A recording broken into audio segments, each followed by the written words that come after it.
Hello, everyone. You are here because you're developing an application on AWS and you're looking for the right database to store your data. If you're looking for a low latency database with flexible open source APIs that can scale to millions of requests per second, you are in the right room. In this session, we will talk about 3 customer cases, customers who had a similar problem. We will show you how Amazon MemoryDB for Redis, the lowest latency database that AWS offers today, help these customers solve their problem. My name is Itai. I'm the general manager of in-memory databases. With me is Kevin, the principal software engineer who led the architecture of MemoryDB. So in this session, we will talk about why use Amazon MemoryDB and introduce the service. Then we will talk about the customer use cases. We will later on dive deep into MemoryDB and see how we achieved durability, consistency, performance, and scale. And then we will have some time for questions. So we will talk about the following 3 use cases and what's unique about them, and even though each one of them uses MemoryDB in a different way for a different use case, the common theme that you will see is that they all needed a very fast, durable database, and that they all use MemoryDB for Redis data structures. Our first example is Twilio Segment. Twilio Segment is a leading customer data platform used by 25,000 businesses to collect, clean, and activate AI-ready data. They use MemoryDB for GDPR deletion orchestration.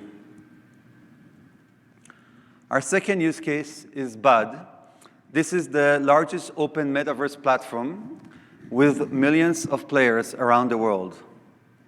They use MemoryDB for storing gaming session and for user profiles and hot data like maps, likes, and reviews.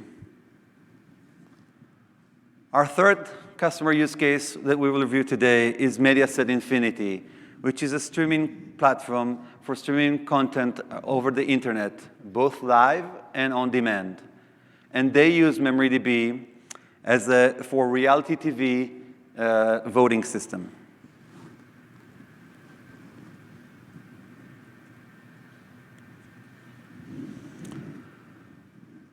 So something we see common across all of these use cases is that modern applications need near real-time performance. Data grows exponentially year over year, and this is why they need high scalability to support more data, more requests per second, and up to millions of requests per second. Modern applications also use microservices, and when you do that, the latency accumulates up the stack.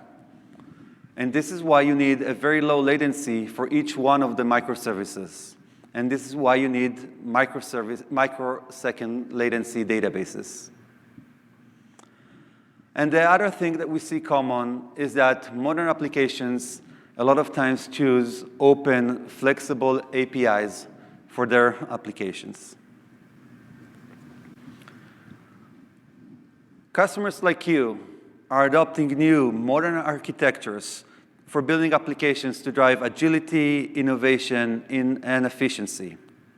And developers are looking for the right database that meets their application's unique requirements across data model, functionality, performance, and scale.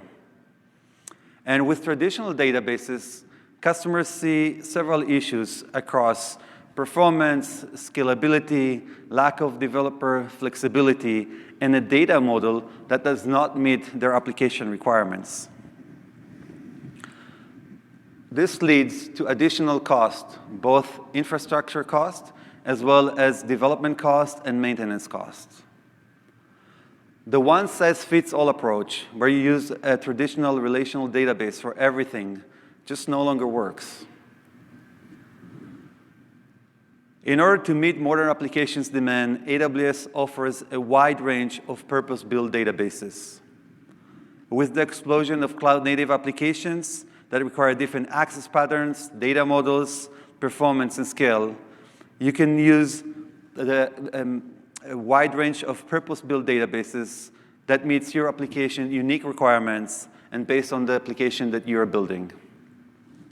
Today, we'll talk about MemoryDB. So what is Amazon MemoryDB for Redis? It is the fastest durable database that AWS offers today.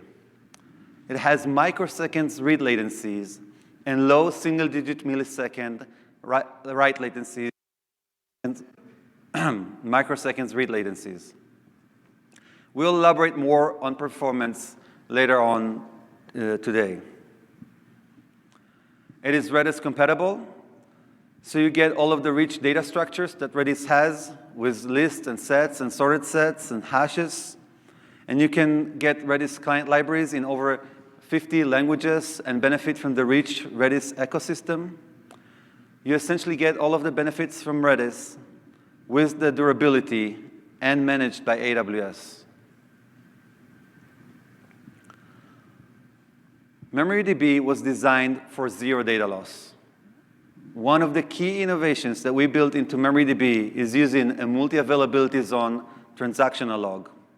Every write is acknowledged after being written to at least 3 different copies in at least 2 different availability zones. This is using the same underlying technology that is used by S3 and by Amazon.com ordering data. MemoryDB also offers high availability, and when you use our highly available configuration with 1 replica per shard, we offer a 4/9 of availability SLA. We take care of all of the monitoring, replacements of replicas, and failovers.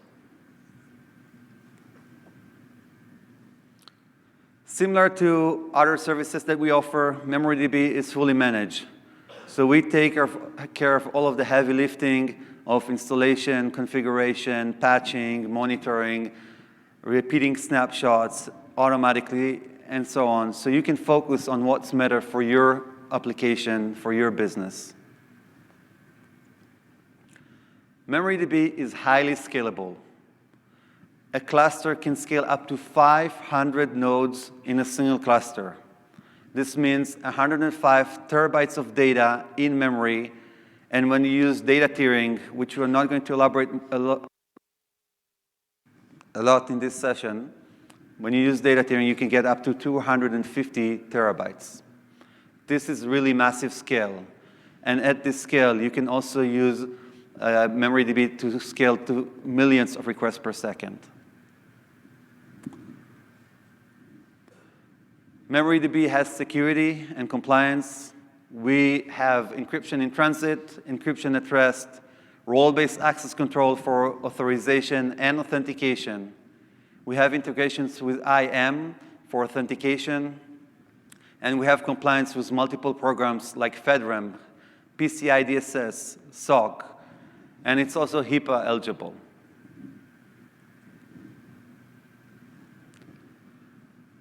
MemoryDB was built from the ground up for performance. Let's look at the write performance. As we said, every write is committed to the multi-availability zone transactional log. After being written to 3 copies in at least 2 different availability zones is the only time where you get the acknowledge. Nevertheless, you get low single-digit millisecond write latencies. A single shard or a single primary node can do up to 100,000 requests per second or 100 megabytes per second. And that's on a single shard.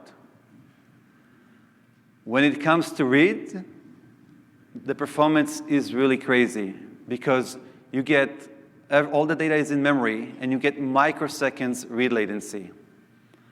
And a single node, either primary or replica, can go up to 470,000 requests per second. Or you can get to 1.3 gigabyte per second on a single primary node or single replica node. This is really, really fast reads. But what's interesting about this is that you have also massive scale. So you get this really great performance at a very large scale. And with 500 nodes in a single cluster, this means millions of requests per second. This means that this MemoryDB can be used for your most demanding and largest applications. So let's talk about the customer use cases. Let's first talk about microservices. Customers use MemoryDB when they have a microservices architecture, and they sometimes use it as a way to synchronize between the different microservices, maybe as a message queue to pass data or messages between the microservices, sometimes as a durable data store for a single microservice, and sometimes as a shared database for multiple microservices. These are just different design patterns that customers use with microservices and MemoryDB. With web and mobile applications, customers are using MemoryDB for storing content data, for session management, for chat, for message queues, and they benefit from the rich data structures that MemoryDB offers, whether it's lists for queues, hashes for session stores, or geospatial commands for the geospatial indexing. We will elaborate more and show you concrete examples on how to use these data structures in just a few more minutes. We have web and mobile customers using, we have retail customers using MemoryDB for storing customer profiles and for storing inventory tracking and fulfillment. We have large customers in the gaming industry, and we'll talk about BUD in just a few more minutes. Similar to retail customers, we have customers using MemoryDB for storing profiles, history, preferences, and likes for a full 360 view on the customer. In the banking and finance industry, we have customers using MemoryDB for transactions and for fraud detection. We have several customers in the media and entertainment, and we see them using MemoryDB for storing data stores and real-time streaming. We will elaborate on the Mediaset Infinity example in a few more minutes. And last, we have customers in the IoT using MemoryDB for streaming device data and operational insights. So let's dive deeper. I will hand it off to Kevin.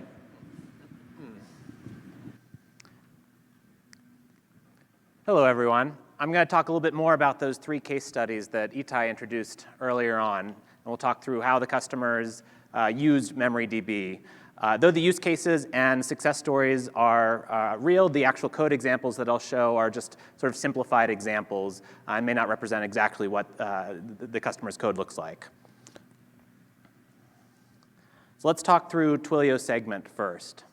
As Itai introduced, Twilio Segment's a leading customer data platform used by over 25,000 businesses to collect, clean, and activate their AI-ready data. So their primary use case for MemoryDB is to back their General Data Protection Regulation, or GDPR, deletion orchestration system, where users can come in and request that their data be deleted, which then propagates to a number of different downstream platforms.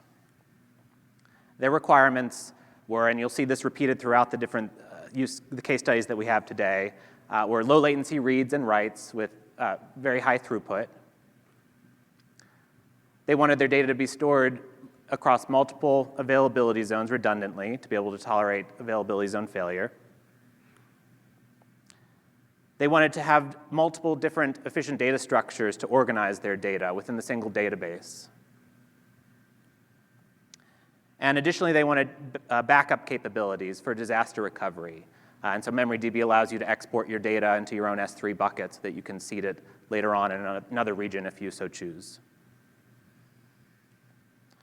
So let's look at an example architecture of how this might work. So here you see user Alice on the left-hand side that can make a request to the front-end API service to delete her data. What we'll show is that this request will be stored inside MemoryDB as a JSON document, which is one of the data structures that MemoryDB supports. And will be used throughout this use case to store the state of that request as it is processed by multiple different downstream services. The second half of the use case will be the front-end service actually acting on that request and communicating with downstream services that may have that user's data to perform the deletion. And we'll show with this how you can use a list as a job queue for the downstream services to pull and take action on that deletion request. So let's look at the first half of how we store this request. So with MemoryDB, you can use the JSON set command, and this is just a CLI command that is used by multiple different clients. And all of the different requests take a key name as the primary object that it operates on. Here we're going to call it job:alice, so the job ID would be Alice. And we'll store all the different request metadata associated with the user's request, so the request type, start time, and the user ID. Once we send the command, it'll be stored durably across multiple availability zones, at which point it is acknowledged with an OK. So the first thing that we want the front end to do is to set it to in progress. And so similar to setting the entire document, you can set different fields using the JSON set command. And so here we'll set the status field to in progress. We'll get an OK back. And if we were to use the JSON get command to retrieve the entire document, we'll see that it has the initial metadata plus the status. And so we can append and read different fields from this JSON document as we continue to process this request. So let's look at the second half of this use case, which is now the front end wants to communicate with different downstreams to do processing on this request. For this, we'll use a list. And so this is similar to, from computer science, a linked list that's implemented inside Redis in memory. And you can have a variety of different commands to operate on this list, either on the left-hand side, the head of the list, or the right-hand side, which is the tail of the list. Here we want FIFO semantics, so the first in, first out. And so we'll push to the right-hand side of the list, the tail, and pull from the left hand. So our push stands for push to the right side of the list. It operates on a list object. We'll name our list particular to the downstream, so you could have multiple different downstreams, each of which might have the data. So we'll just say downstream 1, we'll push the job Alice. Once you do this, you'll get back the number of elements in the list, and it'll create this one-element list. Other jobs can come in, say Bob wants to delete his data, and it'll update that list and the tail pointer. So you can efficiently operate on the front and the back of the list. So from the downstream side, they want to be able to pull elements off this list and then operate on them. So from that, we can use the lpop command, which will remove from the left-hand side in FIFO semantics. And so once we execute this, it'll return Alice and remove it from the list. Similarly, if we then pop again, we'll remove Bob, you're left with an empty list. And if you pop from an empty list, you get a nil object back. And so you know that there's nothing left to do. However, we don't want our downstream services to just continue in an infinite loop, getting back an empty object and sort of wasting CPU cycles by requesting MemoryDB at a significant rate. So we can use what's called a blocking command. So the Redis API supports a variety of different long poll commands where you can say, I want to wait for data to be pushed. So similar to the lpop command, you just prefix it with this B letter, which is a blocking list pop, and you add an additional argument, which is a timeout. Here, 0 is block forever, wait until data is added, but you can add a certain timeout, at which point it would return nil as well. So if we do this, then it'll wait until a producer comes in and adds an item to the list, and then it'll immediately return the list name and the item that was added and remove it. So Patrick Sandquist, the engineering lead in Twilio segment, said that we are impressed by MemoryDB's high throughput and low latencies. MemoryDB has enabled us to have a durable primary database with the performance benefits of Redis.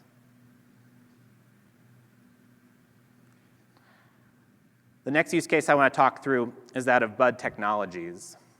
So as Itai mentioned, Bud's the largest open metaverse platform with millions of players and user-generated content.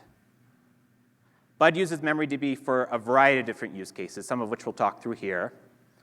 They use it for a primary database for their game session data, such as leaderboards. They use it for storage of hot, frequently changing dynamic data, like maps, likes, and reviews that are core to their platform. And they also use it as storage for their user profile data. So all of this data can be co-located in a single MemoryDB cluster so that it can be acted upon from the same locations. Their requirements were similar to what we saw before: low latency reads and writes with very high throughput to support the millions of users and tens of millions of digital assets. They wanted durability of these assets across multiple availability zones within a region.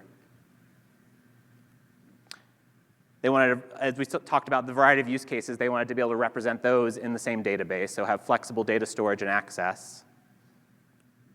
They also wanted to be able to support spikes in terms of read throughput. And so with MemoryDB, you're able to read data across multiple different availability zones by having replicas of a given data. And that allows for parallel execution if, say, there's a hot item that, or hot mini game inside the metaverse that becomes super popular.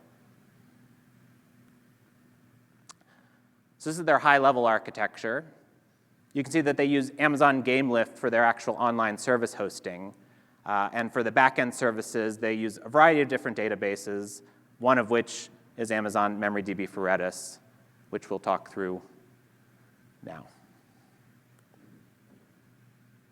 So let's talk through some of the example data structures you could use to represent those use cases we talked about before.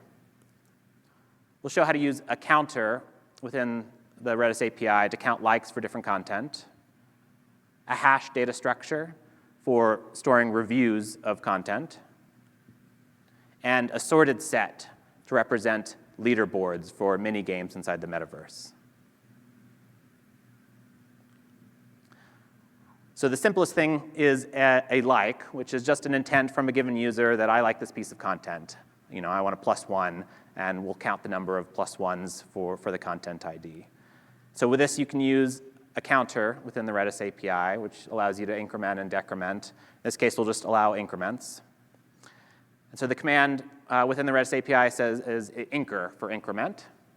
And you can name your key however you'd like. Here we're saying likes : the content ID. When it's empty, the first increment will increment it to 1, and then subsequent increments will continue to increment. It returns the current value.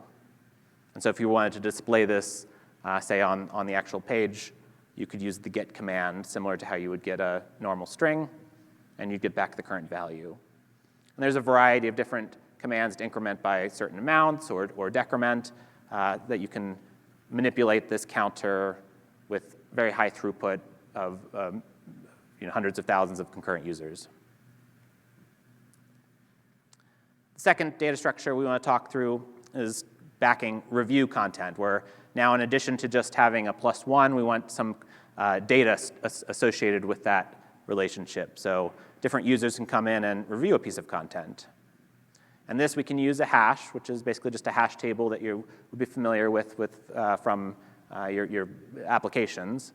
But it's now a remote data structure that can be used across a variety of different client applications. And here, hset is the command within the Redis API that allows you to manipulate or add data, key value pairs, to a different hash structure. Just like our likes key, we'll call it reviews : content ID, and we'll say that the user Alice has a review, this made me cry. It'll create the hash table if it's not initialized. And other users can come in and add data to that hash as well. And there's a variety of different commands to iterate through and read The hash here will just do hgetAll if we want to print out all the reviews, and we'll get the users as well as the reviews that they posted. The last use case I want to talk through is that of leaderboards. So within the metaverse, there can be different little mini games that users are able to interact with and have scores associated with it. And for this, we can use a sorted set, which is kind of a special data structure that is combines some of the properties of a set, where you have a set of unique users that are part of it, but they have a score associated, a numeric score, and that internally it's a combination of two different data structures, a set as well as a list to maintain sorted order by score of these different users. So let's look at how you would use it to populate and read through a leaderboard. So within the Redis API, the Z prefix is used to indicate sorted set operations. So you'd call zadd to add an entry to a sorted set. And so we can add Alice's score of 31. And it creates this a couple different data structures, one of which here is on the bottom, a list which has the username as well as the score associated with it. And so as we continue adding scores, at addition time, MemoryDB adds it in sorted order from smallest to greatest. So here we have 4 different scores. Each time we add it, it adds to the list. So now we want to be able to read from this to actually display our leaderboard. And with that, we can use the zrange command. And again, there's a variety of different options here to display exactly what you want to do. This will show the entire leaderboard from highest score to lowest score. And you can see that Doris has the highest score with 56, and Charlie has the lowest score with 18.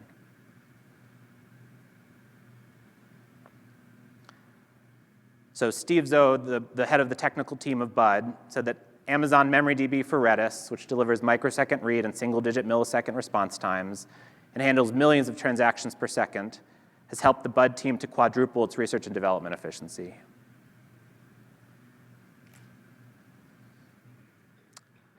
So the last use case that I want to talk through is that of Mediaset Infinity, which is an Italian streaming platform for viewing streaming content via the internet, both live and on demand.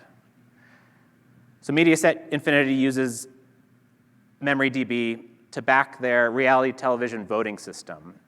So they have a real live streaming shows that air where users can then log in and vote for different contestants at certain times during the show. And those results are then broadcast after the voting is closed. The requirements for this were similar to the last two use cases, low latency reads and writes with very high throughput so that millions of users could log in and vote in these short time intervals during the show's airing. They wanted durability of these results across multiple availability zones. They wanted to be able to easily and seamlessly scale to handle these expected peaks during the show's airtime. And Itai will talk a little bit further later on about how MemoryDB scales. So let's look at their high-level voting system architecture. There's a lot going on here, but we'll walk through the sequence for the voting system.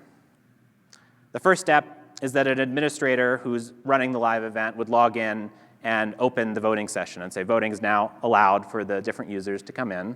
They can't cast votes beforehand, and they'll interact with the backend to do this. Then, as soon as that happens, the users on a variety of different interfaces can go in and to the front-end service and cast their votes. The votes are persisted within Amazon CloudWatch, ultimately to S3. But the real magic happens on the MemoryDB side, where the votes are then validated and aggregated. And after the voting is done, the time period is closed, those results are then retrieved from MemoryDB and broadcast on air. So if we zoom into the MemoryDB requirements a little bit further, we want to make sure that the user can only cast a vote during an open session. In this case, we want to allow the user to cast perhaps multiple votes. So we'll show an example of 4 during each session. We want to be able to support millions of different users concurrently during each session, so we want to make sure that the results are consistent and that we don't drop votes or double count them. And to actually support this, we'll use a few data structures. One is a string to store the global state for which session is open at a given point in time. We'll use a counter, like we saw before, to actually count the votes, both for the contestant as well as the number of votes cast by each user. And we'll package this up in Lua script, which is a scripting language that the MemoryDB supports to be able to do multiple operations atomically so that the results are consistent. So let's look through an example of a Lua script. And you don't need to understand every single line here. I'll walk through it because Lua is a language that many of you might not be familiar with. So the first section of it will be to determine if the vote is valid. And so here we'll retrieve a key from Redis, for example, the current session, and compare it against the passed-in argument. So only if the administrator has set the current session appropriately will it proceed, otherwise it'll error out. We then check if the user has cast all of their votes. So we look at a user-specific key. And in this case, if the votes cast is greater than or equal to 4, we'll error out. Now we've proceeded with past the validation, and we can then check to see, or actually perform the actions associated with the voting. So here we'll increment the keys cast by the user. And so this will be the user-specific vote key. And then we'll vote for the actual selected option. So for example, the singer of Carol, and return as a hint to the client the number of votes they have remaining. So this can be run by millions of users concurrently. It'll be sequenced by MemoryDB one after the other so that each of these blocks happens atomically. So let's look at this and how it would work in practice after you have this script. We'll have the administrator come in and set this current session key with TTL. So MemoryDB supports expiration. We'll set a 10-minute validity so that votes will only be allowed for 10 minutes. As soon as we get the OK back, we then see a variety of different script commands come in, and that within the Redis API is the eval SHA command, where you have loaded a script and then execute it with a variety of different usernames and contestant IDs. And so you'd see an influx of these at that point in time. And after the 10 minutes are over and the key has expired for the session, you can then retrieve the aggregate results for all the different contestants and report them back. So Daniele Curci, the software engineer and solution architect at Mediaset, said that using Amazon MemoryDB for Redis, viewers had a very good experience, could express their votes quickly, and didn't encounter any errors. Next, I want to talk about the MemoryDB architecture and how it actually achieves this multi-AZ durability with the blazingly fast performance that Itai talked about earlier. So as you might or might not be familiar with in terms of a Redis cluster, each shard is composed of a single primary and perhaps multiple replicas, each of which represent an in-memory copy of the data. However, what's special about MemoryDB is that it has this multi-AZ transaction log, which is used as a replication bus connecting the different nodes in the shard. So when a write from a client comes in, say to set A to 100, it manipulates the in-memory state first, but then it synchronously writes to this multi-AZ transaction log.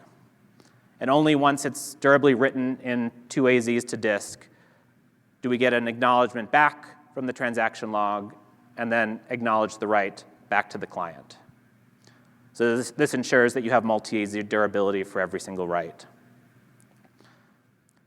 The replica nodes still asynchronously consume this data, but it's guaranteed to be consumed by the replicas.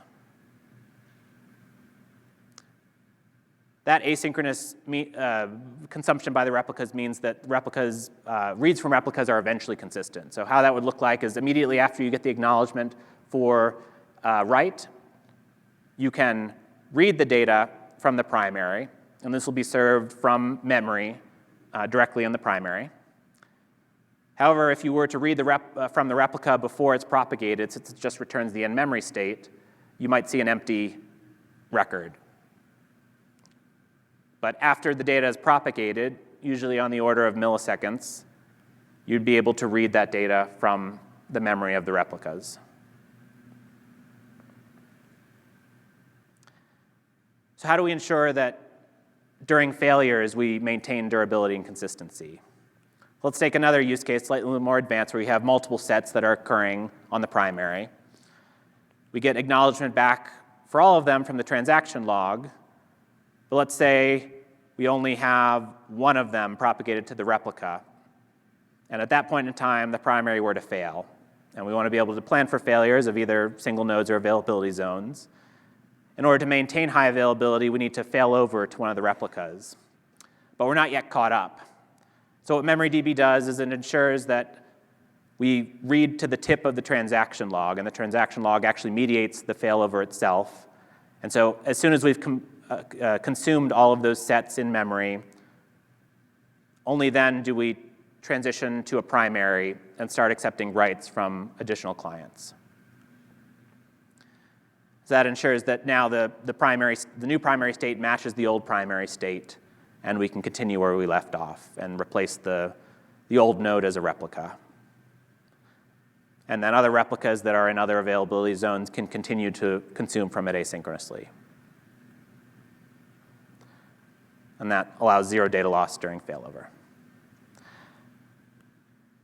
Now I want to turn it back over to Itai to talk more about the scaling characteristics of MemoryDB.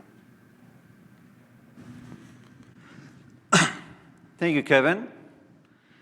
All right, so we talked about elasticity and scale. Let's see how this works. So here you can see an example of a MemoryDB cluster. It has 3 shards, and every shard has one primary node and 2 replicas. We will use this example in the next few minutes when we talk about scaling. The small colorful squares that you see here represent data. And more accurately, you can think about every square as a group of data items, each with a key and a value. In MemoryDB, each group of data items is called a slot, which is a Redis term. And every key is uniquely mapped to the slot. You can see in this slide that there are multiple slots in every shard, and that every primary node and every replica has the same slots within the shard. So, like any other system, when you get close to the capacity, you need to scale, either the memory capacity or the throughput capacity. So let's see how scaling works and the scaling ways to do with MemoryDB. So we have 3 scaling methods. You can scale just your read throughput by adding or removing replicas. You can scale vertically by scaling the nodes to bigger instance types or smaller instance types, which gives you primarily more memory, but also more CPU and network bandwidth. And you can scale horizontally by adding or removing shards. This is the most common and most recommended way to do scaling. So let's start with the first one, which is scaling the read throughput by scaling the replicas. So when is this recommended? So when you have a meaningful increase or decrease in read throughput, but you don't have a meaningful change in the amount of data, and you don't have a meaningful change in the amount of write throughput, this is where you want to go and scale your read replicas. When you do that, you will get more read throughput. So in our example, with 2 replicas per shard, we can just add another replica. So you can see that the new replicas here have additional copies of your data. These copies of the data, as Kevin explained earlier, are continuously updated from the multi-availability zone transactional log. Once you have more copies, that means you can get more read throughput with these new copies. The second way to scale is to scale up vertically. And you would typically use this scaling method only in use cases where horizontal scaling is insufficient. The two common examples are you have an increase in throughput into a subset of keys. For example, you have very hot keys. Or when you have very large data collections, for example, tens of gigabytes in a single key. Both of these are not recommended. We generally recommend that you split the load more evenly across keys and split the data more evenly across keys. However, we recognize that it's not always doable.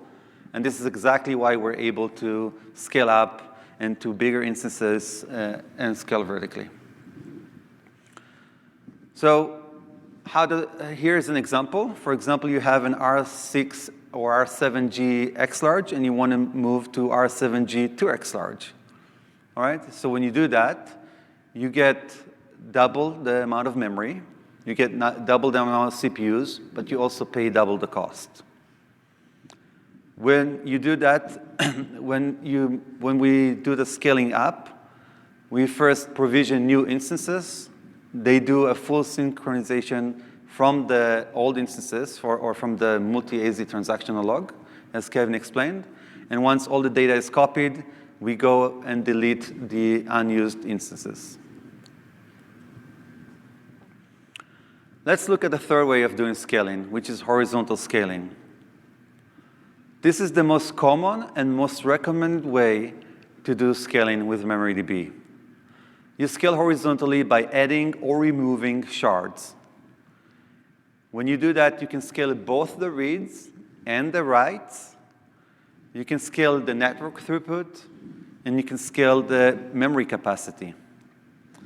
And what you get out of this is a lot more granular scaling. For example, let's say you have a cluster with 10 shards, and now you need 10% more capacity. Then you can simply add another shard, which will give you this 10% more capacity. When you have vertical scaling, you cannot just scale by 10%, and this is why vertical scaling is less flexible and less granular. And this is why customers prefer horizontal scaling. So let's see how horizontal scaling works. Here is an example of a cluster with 3 shards, and we want to scale it to 6 shards. MemoryDB first provision new EC2 instances and new transactional logs for the new shards. Then MemoryDB decides which slots to move to which shards. We call this process resharding.